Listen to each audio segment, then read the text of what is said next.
Belum lagi mencercah kaki anak Adam pada hari kiamat sampai dia akan ditanyakan oleh Allah Azza wa Jalla 4 hal. Di antaranya an syababihi fima afna, masa mudamu kemana engkau habiskan? Allah akan hisab itu. Allah akan tanya kemana akan dihabiskan oleh seorang muslim masa mudanya. Umur 40 sampai 60 adalah berada di atas puncak gunung, kemudian dia akan menurun kembali. Aktivitas sudah mulai mengendor. Dia seharusnya puncak-puncak kematangan yang akan mengarah dia kepada akhirat. Orang yang 40 tamat. Sedangkan 60 tidak lagi. Disebutkan di dalam hadis, orang yang kalau seandainya sudah berumur 60 kan tapi tidak mengarahkan dirinya kepada kebaikan, maka ucapkan kata selamat pada dirinya. Demi Allah, orang yang sudah 60 tahun hidup, semua kehidupannya telah dia berikan kepada hawa nafsu, syaitan dan dunianya. 60 tahun belum juga sadar kembali, jangan harap dia bisa beribadah baik kepada Allah Azza wa Jalla. Dia sudah termasuk orang yang memang dilepaskan oleh Allah Azza wa Jalla. Layang-layangnya sudah diputuskan. Tidak lagi diharapkan baginya ketaatan. Mendengar azan tidak lagi tersentuh hatinya, sudah menjadi batu. Saya melihat banyak orang-orang tua yang berumur 60 tahun lebih. Ketika azan dia tidak akan bergerak. Padahal waktunya bukanlah penuh, sibuk. Dia adalah orang yang sudah dipensiunkan. Dia sudah pensiun. Dia juga tidak banyak bekerjaan lagi. Akan tapi ketika azan mendengar dia tidak ada tergerakkan, ketahuilah hatinya memang sudah 60 tahun dibaluri dengan dunia, sehingga bagaimana dia akan kembali. Maka disebutkan oleh para ulama 60 tahun masa adalah masa yang benar-benar luar biasa. Jangan pula berlomba-lomba dengan anak muda untuk mencapai dunia. Sudah habis masanya. Masa akhirat yang harus digali lagi. Jangan pula memacu penduduk dunia dengan dunianya. Sudah, tinggalkan. Engkau sudah bau tanah. Berkiblatlah kepada sesungguhnya uban yang berada di kepala adalah tanah. Lihatlah orang-orang yang sudah berumur, bagaimana sulitnya mereka memaksa diri mereka untuk melakukan ketaatan. Kalaulah bukan masa muda dibiasakan untuk melakukan ketaatan, maka pada masa tua sangatlah sulit, sangat berat. Disebutkan bahwa suatu hari datang malaikat maut kepada Daud alaihissalam, menziarahinya.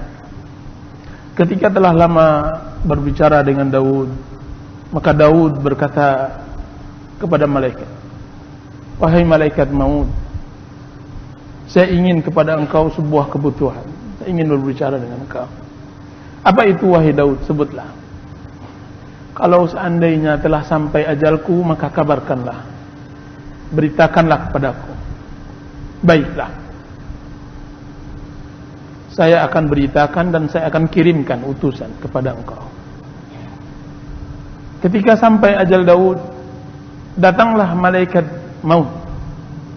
Apa kata Daud alaihissalam? Wahai malaikat maut, bukankah engkau telah berjanji ketika akan dekat datang ajalku, engkau akan mengirimkan 1 atau 2 utusan? Apa kata malaikat maut? Itu telah saya lakukan wahai Daud. Telah saya lakukan. Bukankah tegap badanmu sekarang telah menjadi bungkuk? Bukankah hitam rambutmu sekarang telah menjadi putih?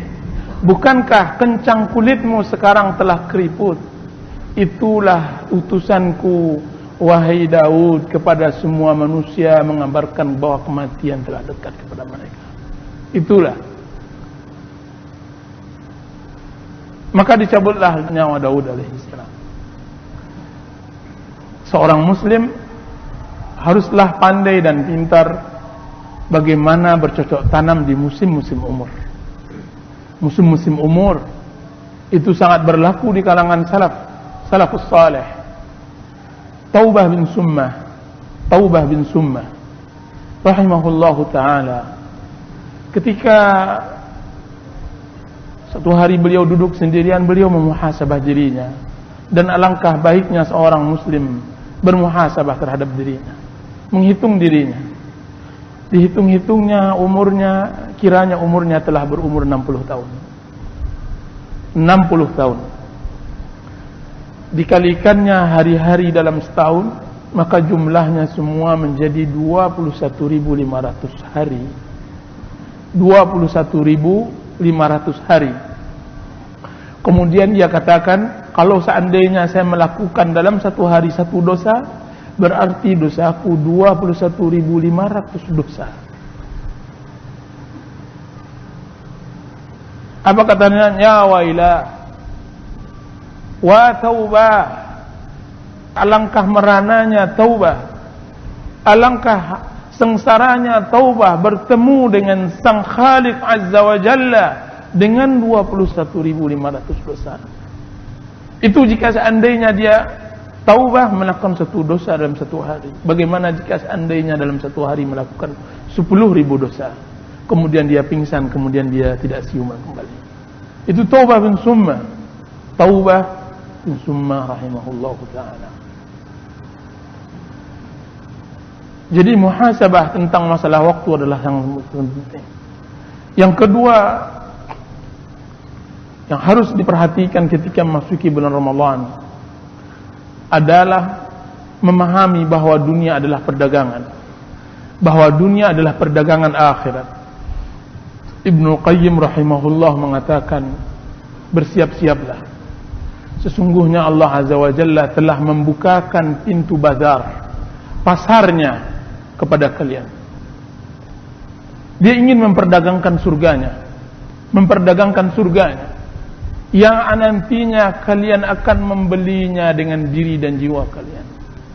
Datanglah ke bazar tersebut selagi zat yang maha dermawan, zat yang maha mulia masih membuka pasarnya. Jangan terlambat, jangan salah datang. Selagi dia masih buka, maka datanglah, juallah diri itu. Itulah yang disebut oleh Allah Subhanahu wa taala dalam surah At-Taubah, "Innallaha ashtara minal mu'minina anfusahum wa amwalahum bi anna lahumul jannah." Sungguhnya Allah Subhanahu wa taala telah membeli jiwa dan harta seorang mukmin bagi mereka surga. Yuqatiluna fi sabilillah, berjuang di jalan Allah. Fayaqtuluna wa yuqtalun, sampai berjuangnya mati-matian, dia membunuh ataupun dibunuh. Wa'dan alaihi haqqan fit Taurat wal Injil wal Quran, janji Allah di dalam Al-Quran dan Taurat dan Injil. Wa man awfa bi ahdihi min Allah, siapa lagi yang lebih menepati janjinya dari Allah Azza wa Jalla. Fastabshiru, berbahagialah dengan perjual beli kalian tersebut. Bibai'ikumul ladzi bay'atum bih, dzalika huwal fawzul 'adzim. Itulah kemenangan yang sangat besar. Jadi Allah Subhanahu wa taala membukakan masa-masa bazar adalah masa-masa dunia yang kita lewati. Itulah masa bazar tersebut. Ketika nyawa telah sampai di kerongkongan, maka tidak dibina taubat dan amal lagi. Apalagi ketika sudah sampai di alam barzakh, maka tidak ada amal. Semuanya hanya jaza, balasan. Hatta idza ja'ahul maut qala, sampai datang kepadanya kematian, baru dia mengatakan, ya Allah, aku kembali. Rabbirji'ni, ya Allah, kembalikan aku untuk beramal saleh. Tidak ada lagi. Umur yang Allah telah berikan engkau, kemana engkau hilangkan? Waktu, kesehatan, kelapangan, kemana engkau buangkan? Fa idza faraghta fansab, kalau seandainya engkau lapang, tidak ada pekerjaan, maka bersungguh-sungguh dalam beribadah. Alangkah banyaknya waktu yang kita sia-siakan. Kita sering kali menjual waktu dengan semurah-murahnya. Kan tapi Allah Subhanahu wa taala mengatakan, fa idza faraghta fansab, kalau seandainya Anda lagi pensiun, kalau seandainya Anda lagi cuti, fansab, beribadahlah. Fansab, beribadahlah kepada Allah Azza wa Jalla. Kalau Anda lagi ada Sabtu Ahad, fansab, beribadahlah kepada Allah Azza wa Jalla. Jadi masa dunia adalah perdagangan. Itulah yang disebut oleh Allah Subhanahu wa taala perdagangan yang sangat besar. Ya ayyuhalladzina amanu hal adullukum ala tijaratin tunjikum min adzabin alim. Hai orang-orang yang beriman, apakah mau aku tunjukkan kalian perdagangan, tijarah. Jadi di dunia adalah perdagangan, tijarah, tunjikum min adzabin alim, yang akan menyelamatkan kita dari azab yang pedih. Jadi dia perdagangan. Nah, di dalam perdagangan ya ikhwan, maka mari kita belajar bagaimana cara berdagang yang baik. Cara berdagang yang baik adalah menjaga modal. Kalau seandainya kita hendak ingin berdagang, berhati-hatilah dengan modal. Modal adalah inti perdagangan. Kalau seandainya hilang modal, maka hilang juga perdagangan, tidak berdagang orang. Kalau seandainya Anda ingin meletakkan sebuah modal Anda atau modal Anda kepada sebuah usaha, lihat modal tersebut apakah akan berkurang atau bertambah. Kalau kan berkurang modal Anda untuk dalam sebuah bisnis dan usaha, lebih baik jangan berdagang. Cukupkan dengan modal tersebut, makan. Kan tapi kalau kan berdagang kan tapi akan mengurangi modal, maka jangan.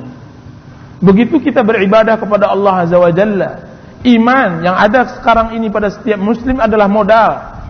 Apa yang sekarang Anda dapatkan dari keimanan, saya maksud bukan Islam, akan tapi iman. Sejauh mana kecintaan Anda kepada Allah dan Rasulnya, sejauh mana semangat Anda terhadap Islam, sejauh mana keinginan Anda untuk menanam kehidupan akhirat, itu dah iman.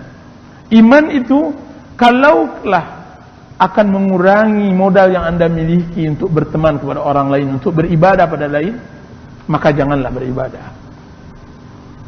Di antara perdagangan akhirat yang seperti ini adalah perdagangan amal bid'ah. Bid'ah dapat mengurangi iman, bukan hanya menghilangkan pahala amal itu sendiri, akan tapi dapat menghilangkan iman dan menguranginya. Kalau kan kita akan buat bid'ah pula, bagus jangan beramal. Dan sebelumnya syirik jauhi syirik. Bid'ah adalah perdagangan yang akan merugikan. Orang yang bodoh saja yang akan mengantarkan dirinya kepada bid'ah. Orang yang tidak pandai berdagang saja yang akan berbuat bid'ah. Sama dengan perdagangan akhirat, orang yang berlaku bid'ah, mereka adalah orang yang berdagang yang merugi. Itu yang disebut oleh Allah Subhanahu wa taala, muslim yang pintar adalah muslim yang berdagang yang tidak pernah merugi.